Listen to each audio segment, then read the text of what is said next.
recording. I'll share the screen now, guys. Sir 25, okay. ठीक है. So yesterday हम लोग ने कुछ चीजें डिस्कस कर ली थी. ठीक है. थोड़ा सा रिवीजन कर लेते हैं. ठीक है. So what is required? एक इंडियन सिटीजन जो बाहर जाता है एम्प्लॉयमेंट के लिए, या एक इंडियन सिटीजन और person of Indian origin India में आता है विजिट के लिए, उसको 182 डेज ही रहना है इंडिया में. दूसरी कोई कंडीशन उसको सेटिस्फाई नहीं करनी.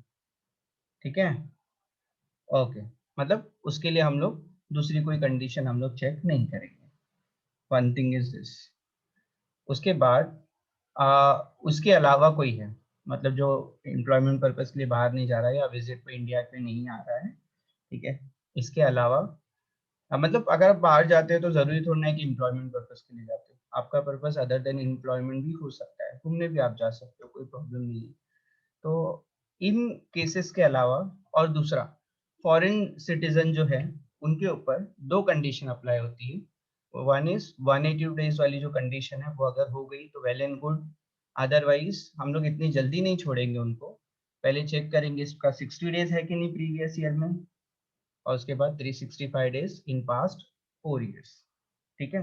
तो इस तरह से हम लोग डिसाइड करेंगे कि वो रेसिडेंट है या फिर नहीं. तो ये था हमारा प्रीवियस लेक्चर का जो कंक्लूजन पार्ट था, मैंने आपको बता दिया. सेक्शन 6 सबसेक्शन 1, किसी को आप रेसिडेंट कैसे बोलेंगे या रेसिडेंट कैसे कंफर्म होगा कि वो रेसिडेंट है. तो उसको एटलीस्ट 182 डेज रहना है, और अगर वो इंडियन सिटीजन है और इंडियन ओरिजिन से है तो उसको 182 डेज ही रहना है. उसके पास और कोई ऑप्शन नहीं है अगर वो एम्प्लॉयमेंट पर्पस के लिए बाहर जा रहा है या फिर विजिट के लिए इंडिया में आ रहा है तो. ठीक है. Now see, mister Bharat who is an Indian citizen comes on a visit to India. ठीक है. ये उस कंडीशन में फॉल हो जाता है कि ये इंडियन है और विजिट के लिए इंडिया में आ रहा है.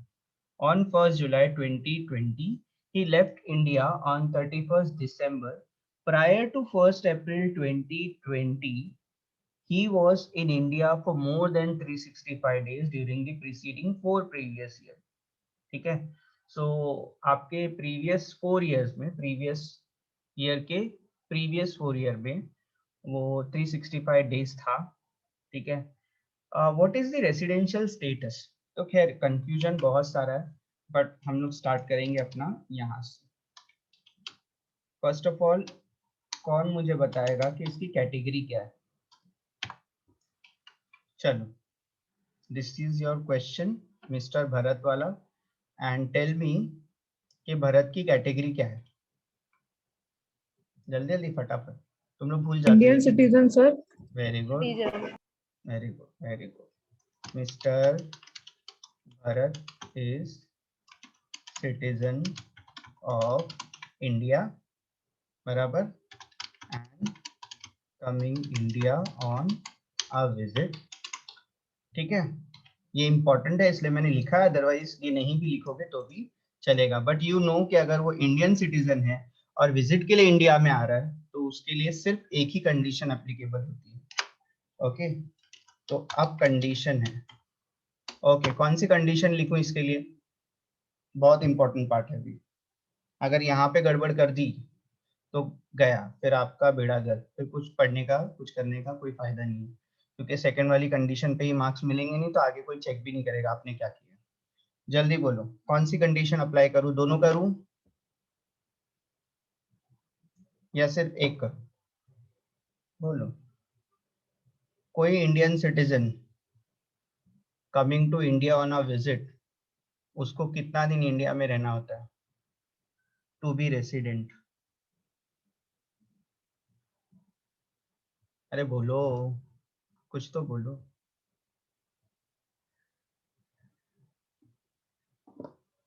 मेरी आवाज उनको आ नहीं रही क्या? 182 डेज. फिर चैतन्य ने बोला 365, फिर अनीश ने बोला 182 डेज.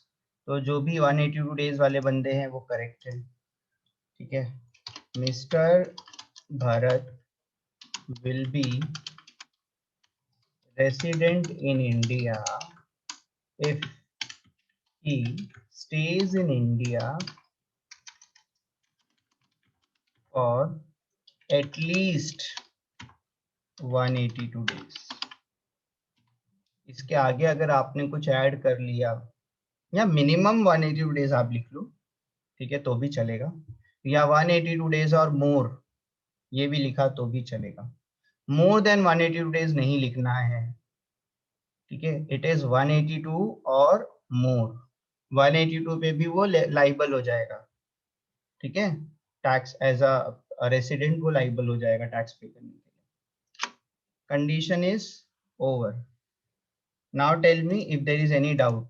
बहुत इंपॉर्टेंट पार्ट है. अगर आपने दूसरी कंडीशन यहाँ पे ऐड कर दी 60 और 365 तो बहुत बड़ी दिक्कत हो जाएगी बेटा, ठीक है. एक इंडियन सिटीजन जो इंडिया में विजिट के लिए आ रहा है उसके लिए सिर्फ 182 डेज वाली ही कंडीशन एप्लीकेबल है. एक पर्सन फ्रॉम इंडियन ओरिजिन जो इंडिया में विजिट के लिए आ रहा है उसके लिए 182 डेज ही कंडीशन चाहिए. एक इंडियन सिटीजन जो बाहर जा रहा है एम्प्लॉयमेंट के लिए उसके लिए 182 डेज वाली ही कंडीशन चाहिए. दूसरी कोई कंडीशन आप उधर पे अप्लाई नहीं कर सकते. Let me know if it is crystal clear. यहाँ पे कोई भी डाउट नहीं चाहिए, ठीक है. Now yes, good. कंप्यूटेशन, ठीक है.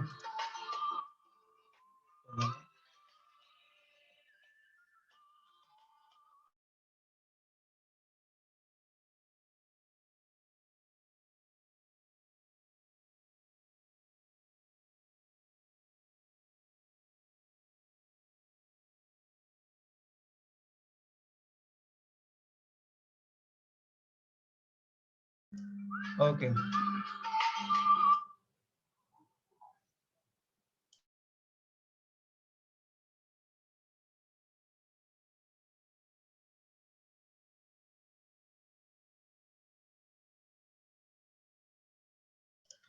Okay, sorry guys. Okay, so this is clear. यहाँ पे किसी ने चैट बॉक्स में लिखा भी है. ओके, कंप्यूटेशन में लिखेंगे कि इसका एनालिसिस पार्ट आपको लिखना है, ठीक है. कंप्यूटेशन तो कुछ है नहीं, बट यस कंप्यूटेशन वो इंडिया में कब आया है we will check. So he was in India, he was in India for, कुछ दिन था वो, कैलकुलेशन पहले बताते. तो ही केम टू इंडिया, कब आया वो इंडिया में बेटा? Mr. Bharat, who is an Indian citizen, comes on a visit to India on 1st July. ठीक है, 1st जुलाई को वो इंडिया में आया है, ठीक है. ओके, तो 1st जुलाई में वो 31 डेज रहा, करेक्ट. जुलाई के बाद कौन सा मंथ आता है? जुलाई के बाद आता है अगस्त. अगस्त. अगस्त में वो कितना डेज रहेगा? तो हाँ, मैं यहाँ पे लिखते भी जाता हूँ. 31 डेज. ओके, अगस्त में भी 31 डेज होते हैं. ओके, सितंबर में 30. 30 डेज होते हैं. अक्टूबर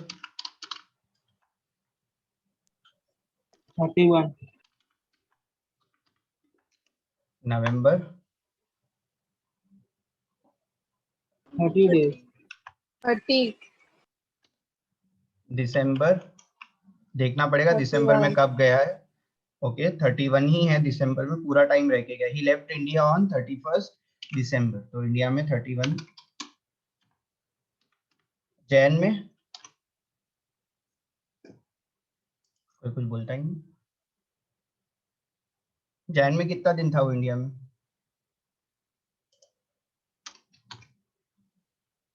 आपने था साइलेंट. अच्छा ये बोलो, वो जैन में इंडिया में था या नहीं? No sir. नो ना, तो एटलीस्ट नो तो बोलो, है ना. नहीं था इंडिया में भाई, 31 दिसंबर को चला गया. अच्छा, किसी ने अगर इसको टोटल किया है तो बताइए भाई, इसका टोटल क्या है? 31 plus 31 plus 30 plus 31 plus 30 plus 31 comes to 185, very good.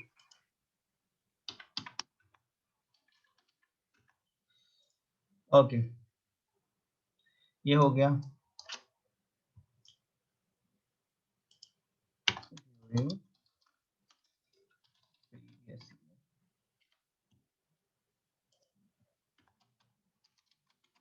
During previous year। किसी और ने चैट बॉक्स में क्या लिखा है? 184 सर। अंशु ने 185 बोला है, 184 सर, 184। ओके, तो फिर 184 को मैं डन कर देता हूँ। Although does it make any difference it is 184 or 185? It is something which is above 182, ठीक है, that is okay। Okay, thank you, thank you। 184 मैंने लॉक कर दिया, ठीक है। It is always better कि आप दूसरे के वर्क को क्या करते हैं, एज एन ऑडिटर आपको चेक करना है इट इज करेक्ट और not. Okay, conclusion. Okay, who will tell me क्या कंक्लूजन है आपका? चलिए बताइए।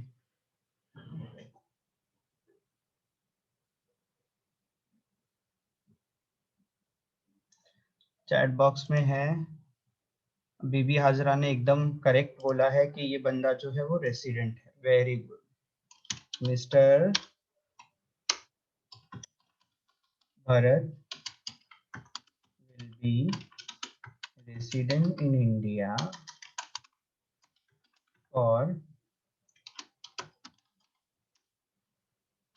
previous year 2020-21 और असेसमेंट ईयर आप लिख सकते हैं 2021-2022, ठीक है, ऐसे भी आप लिख सकते हैं।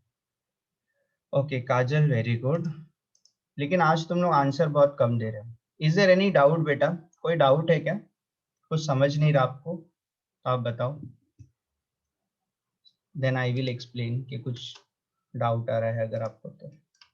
This is question number 3.2। Okay,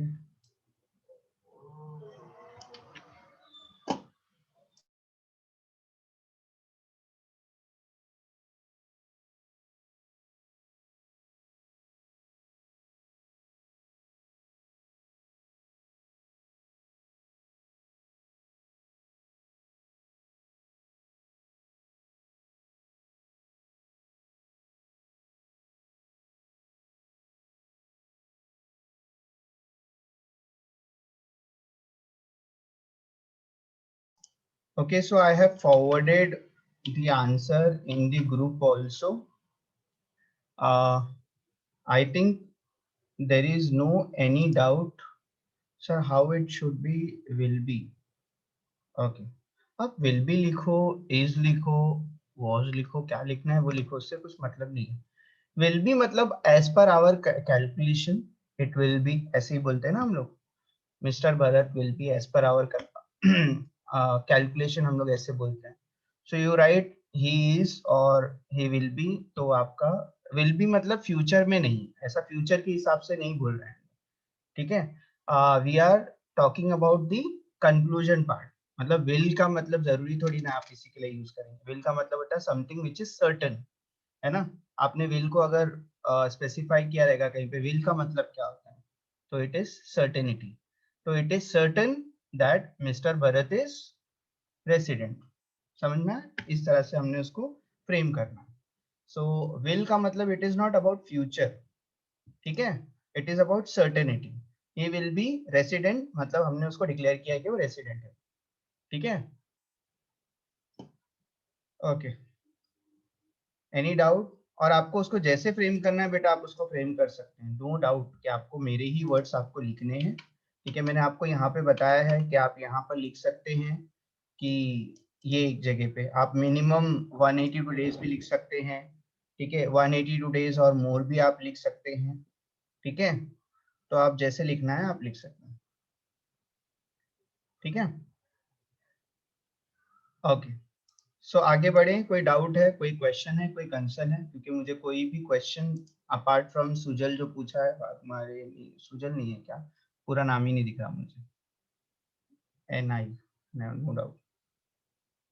okay good. चल तो अभी नेक्स्ट क्वेश्चन के पर बढ़ेंगे, थोड़ा सा लेवल ऑफ डिफिकल्टी थोड़ा बढ़ता जाएगा। एक टाइम ऐसा भी आएगा कि मल्टीपल टाइम्स वो इन एंड आउट आपका होता जाएगा, ठीक है। तो ऐसे भी सीन्स आपको यहाँ पे दिखेंगे। This is the only thing, बाकी अभी इसमें कुछ नया तो आपको नहीं आएगा, ये जब तक कि हम लोग ऑर्डिनरीली पढ़ते नहीं है तब तक के।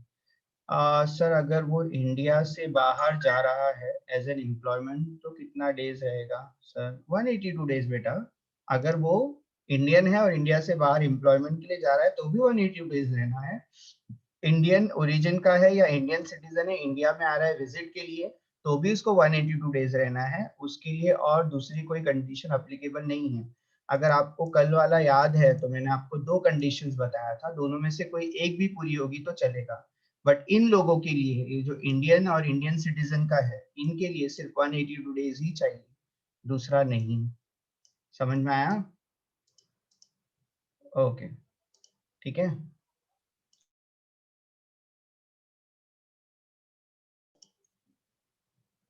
ओके देन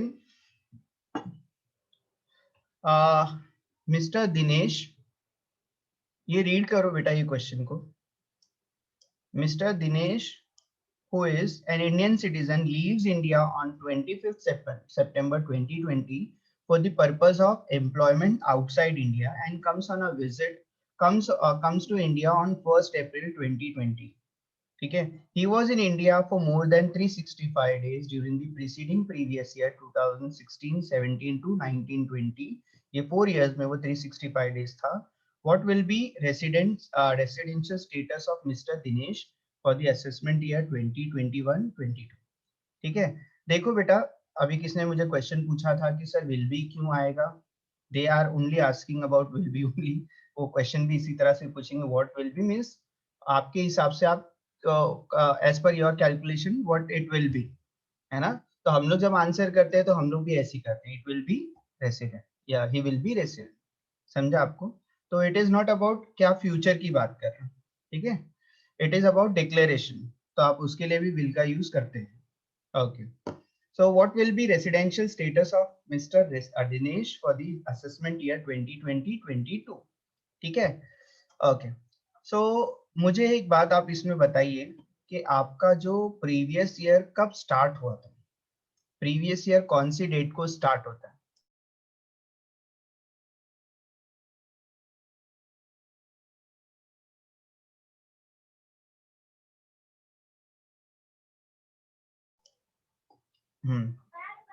चैट बॉक्स में 1 अप्रैल 2020 पूरा आंसर, 1 अप्रैल नहीं, 1 अप्रैल 2020। मैंने सिर्फ प्रीवियस ईयर की बात किया, आपके प्रीवियस ईयर की बात किया एज पर योर सिलेबस कि आपका प्रीवियस ईयर क्या है, ठीक है। और अगर असेसमेंट ईयर आपका 2021-22 है तो प्रीवियस ईयर कभी भी उससे पहले आता है ना। What is the definition of previous year? Year preceding the assessment year. Assessment year से पहले आने वाले ईयर को क्या बोलते हैं आप? प्रीवियस ईयर बोलते हैं। Okay, so your year starts on 1 April 2020 and it ends on 31st March 2021। ठीक है, ये करेक्ट है।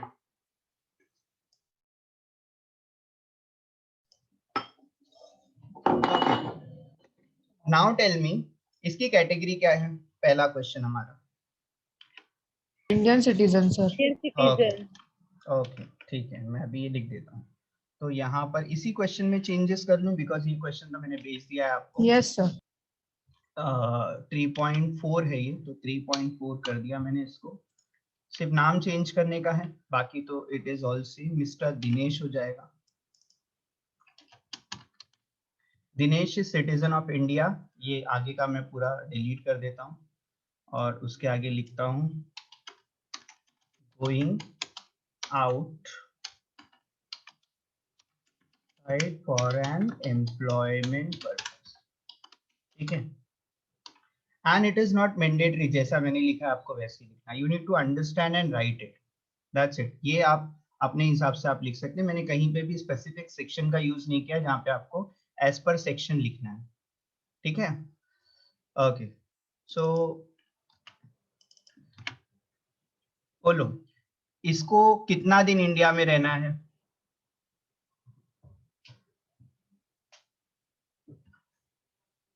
To 182 days. मतलब इसके ऊपर भी दूसरी कंडीशन अप्लाई नहीं होगी 60 और 365 वाली। ठीक है, इसके ऊपर भी सिर्फ एक ही कंडीशन अप्लाई होती है।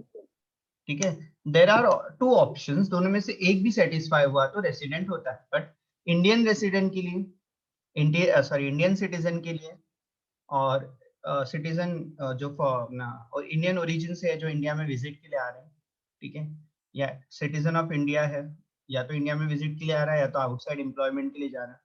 ठीक है, इन केसेस में आपको ध्यान देना है कि सिर्फ 182 ही चेक करना है। It is all about India.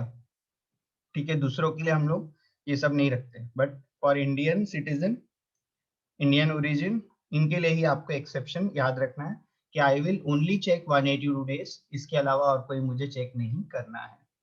ठीक है, जबकि आप चेक करेंगे तो दूसरी भी कंडीशन सेटिस्फाई हो जाएगी, but you are not going to write it because it is under exception. Mr. Dinesh is under exception.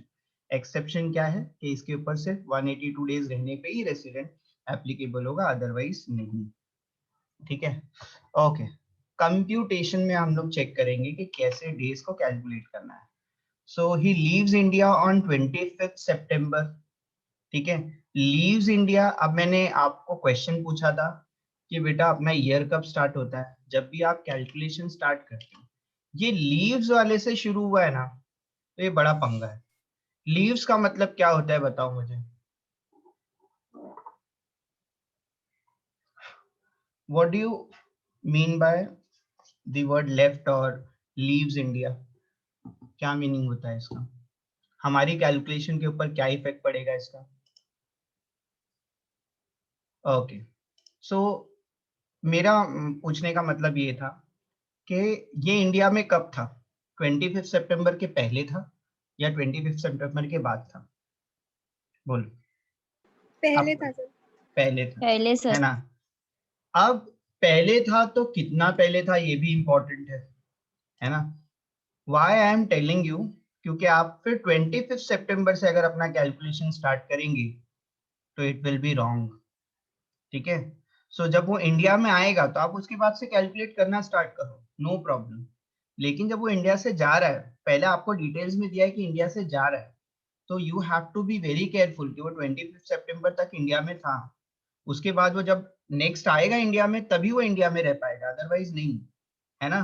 For the purpose of employment outside India and comes to visit on India on 1 April 2020। मुझे बताओ 1 April 2020 कहाँ पर आएगा आपका? ठीक है, आपके previous year में आएगा या प्रीवियस ईयर के बाद आएगा या पहले आने वाला है? एक्चुअली ये क्वेश्चन जो है ना, ये क्वेश्चन में ही गड़बड़ है। ठीक है, ये जो क्वेश्चन है इट इज अबाउट अप्रैल 2021। ठीक है, ये अप्रैल 2021 है, ये प्रिंटिंग मिस्टेक है यहाँ पे।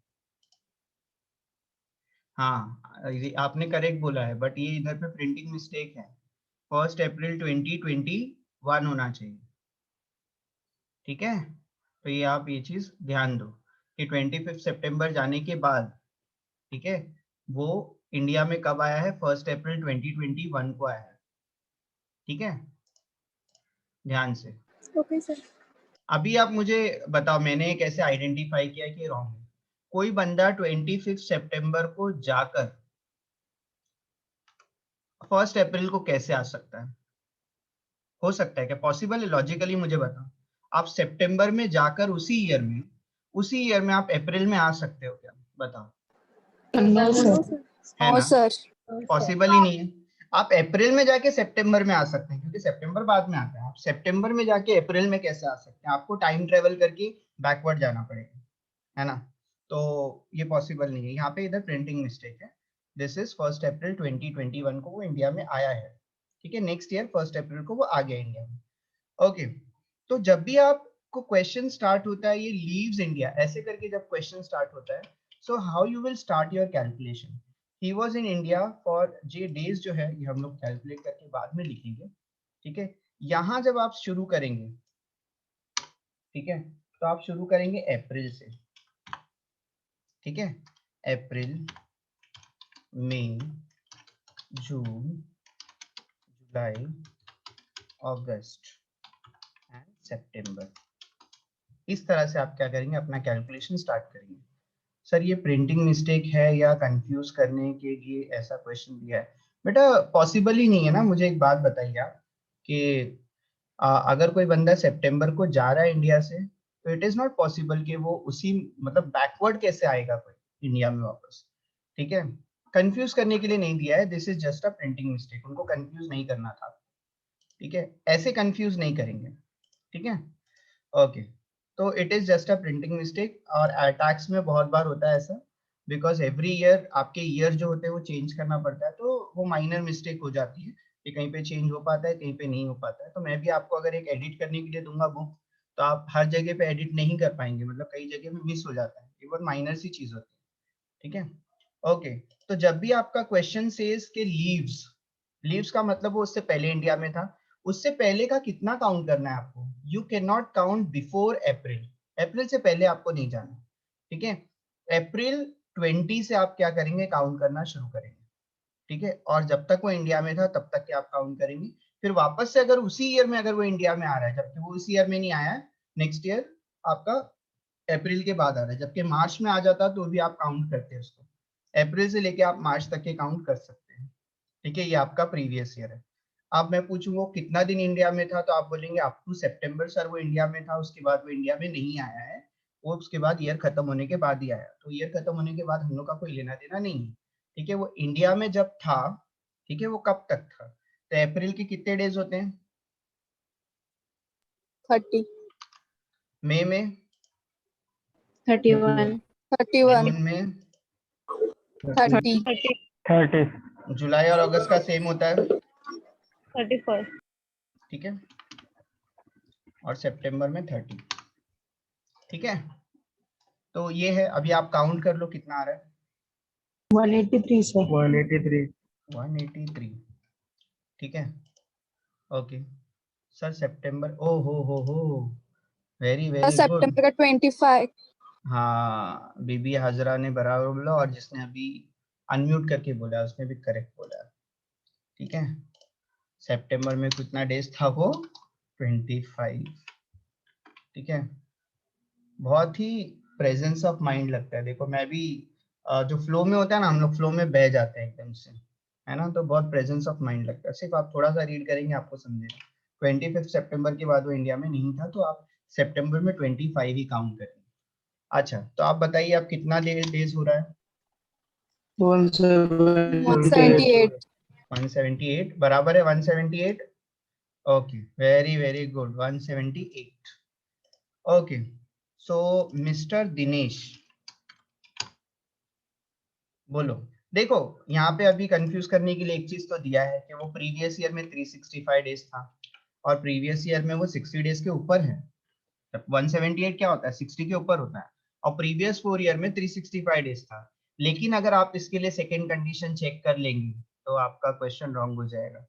ये इंडियन है और ये एम्प्लॉयमेंट पर्पस के लिए बाहर जा रहा है, इसको 182 डेज ही रहना है इंडिया में, ये आप ध्यान रखेंगे एकदम से, तो आपका लाइफ सॉर्टेड है। अच्छा मिस्टर दिनेश क्या है अब,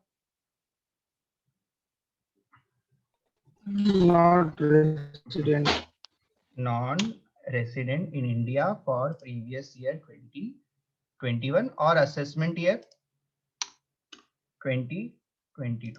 देखो मैं खुद ही के वर्डिंग्स क्या कर लेता हूँ, चेंज कर लेता हूँ, सो दैट आप हमेशा एक ही चीज फॉलो नहीं करना। ठीक है, यहाँ पे मैं चेक कर लेता हूँ, India for at least for minimum 182 days during previous year. ठीक है, आप प्रीवियस ईयर की जगह पे भी आप क्या कर सकते हैं, इधर प्रीवियस ईयर लिख सकते हैं। ठीक है, आप लिख भी सकते हैं प्रीवियस ईयर को, कोई प्रॉब्लम नहीं है। I will copy this,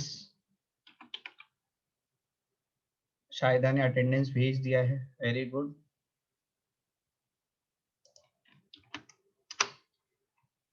So this is the end of your residential status section 6 subsection 1. Okay. Let me know if there is any doubt. हम लोग फॉरेन वाला भी देखेंगे जिसमें दोनों कंडीशन आती है। ठीक है, this was just your exception part. हम लोग ने एक्सेप्शन पार्ट पे ही गौर किया, सिर्फ एक्सेप्शन ही कर रहे थे हम लोग, सिर्फ 182 डेज किस किस के ऊपर अप्लाई है वही हम लोग देख रहे थे। ओके, इसके बाद हम लोग जब पढ़ेंगे सेक्शन 6 सबसेक्शन 6, उसमें ऑर्डिनरी आएगा। उससे पहले हम लोग कुछ केसेस देखेंगे फॉरेन सिटीजन्स के। ठीक है, फॉरेन सिटीजन्स के केस में दो कंडीशन अप्लाई होती हैं, एक तो 182 डेज वाली और दूसरी 60 एंड 365। ठीक है, तो वो थोड़ा सा हम लोग उसके ऊपर ये करेंगे। ठीक है, तो आई होप आपको तीन चीजें याद रहेंगी। एक तो इंडियन सिटीजन, ठीक है, जो कि एम्प्लॉयमेंट पर्पस के लिए बाहर जा रहा है, याद रखना वहां पे इंडियन ओरिजिन नहीं है। ठीक है, दूसरा इंडियन सिटीजन या इंडियन ओरिजिन इंडिया में विजिट के लिए आ रहा है। ठीक है, दैट्स इट। ये तीन लोग अगर आपके पास आए तो आप सिर्फ 182 डेज ही चेक करेंगे, उसके अलावा और कुछ नहीं। ठीक है, इसके अलावा जो है मतलब फॉरेन सिटीजन्स की बात करेंगे हम लोग फिलहाल, तो आगे आने वाले लेक्चर्स में, तो उसमें आप क्या करेंगे, दो कंडीशन चेक करेंगे। एक तो या तो 182 डेज रहे इंडिया में, या फिर 60 और 365। 60 कब, प्रीवियस ईयर में, 365 कब, उसके प्रीवियस 4 ईयर में। ठीक है, तो ऐसा भी हुआ तो भी वो रेसिडेंट माना जाएगा। सिंपल सी चीज है ना कि हम लोग इंडियन को थोड़ा सा ये दे देते हैं, मतलब चलो ठीक है इंडिया को बख्श दो कि उसको रेसिडेंट नहीं है तो छोड़ दो आप, लेकिन अगर फॉरेन सिटीजन है तो वहां पे आप क्या करेंगे, कंडीशन थोड़ी टाइट रखेंगे। 182 डेज नहीं है तो भी जाने नहीं देना है अभी उसको, दूसरी कंडीशन चेक करना है, दूसरी कंडीशन अप्लाई होती है तो उसको क्या करना है, उसको रेसिडेंट बनाना है। क्यों रेसिडेंट बनाना है आपको ध्यान रखना, रेसिडेंट बनाने के बाद 4 पॉइंट किस कैटेगरी में आता है, 3.26। हाँ 3.26 सर ये NOR है। 4.26 मैंने दिया है क्या, 3.26 दिया ही नहीं ना मैंने अब तक के क्वेश्चन, दिया है क्या, मुझे डाउट है सर ये क्वेश्चन 3.26 में 4 पॉइंट किस कैटेगरी में आएगा।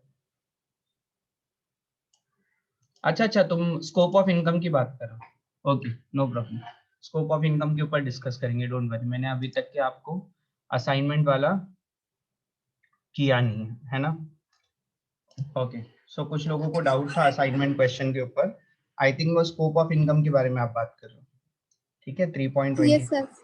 हाँ, तो अभी तो बहुत टाइम हो गया है ना, तो हम लोग को एक टाइम निकाल के स्कोप ऑफ इनकम का एक काम करते हैं, रेसिडेंशियल स्टेटस को एंड करते हैं, फिर उसके बाद अपन किस पे जाएंगे, स्कोप ऑफ इनकम पे जाएंगे। ठीक है, जो जो क्वेश्चन पे डाउट है वो क्वेश्चन लेके हम लोग उसको सॉल्व करेंगे, नो प्रॉब्लम, इतना ज्यादा डाउट नहीं यस होगा सर। आप लोगों को, जल्दी से हो जाएगा। हाँ, तो मैं आपको बता रहा था कि अगर वो फॉरेन सिटीजन है तो उसके लिए दो कंडीशन हमने रखा है। ठीक है, पहले तो 182 डेज नहीं है तो उसको रेसिडेंट इतनी जल्दी डिक्लेयर नहीं करना है नॉन रेसिडेंट, याद रखना नॉन रेसिडेंट को सबसे कम टैक्सेबिलिटी होती है।